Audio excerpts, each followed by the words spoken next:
voto, vereadora Estela Balardim. Muito obrigado, colegas vereadores, colegas vereadoras, por acolherem junto conosco esse projeto que é tão importante. E eu acho que o que aconteceu nas redes sociais da Câmara é algo que precisa ser rechaçado por todos nós aqui dentro. Independente do que a gente acredita, a gente não pode ser favorável ao preconceito e à xenofobia.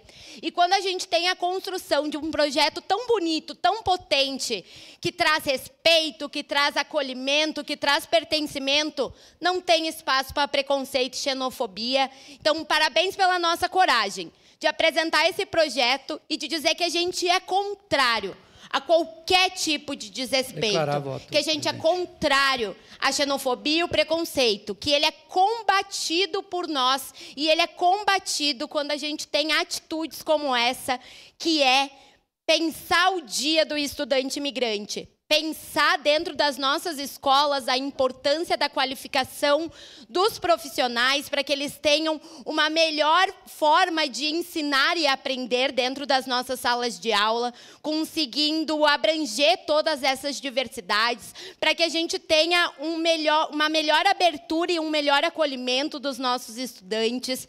Então, mais uma vez, eu deixo aqui a minha indignação, a minha tristeza a esse comentário preconceituoso, mas deixo principalmente a minha felicidade nesse dia de nós estarmos discutindo e de nós estarmos tendo a oportunidade de votar um projeto que pode, para muito além de ser um dia, como diz o vereador Edson da Rosa, pode ser e deve ser um momento para que a gente discuta, para que a gente debata e para que a gente construa alternativas, para que a gente amplie as nossas políticas públicas relacionadas a esse tema da imigração, que é tão importante na nossa cidade. Muito obrigada.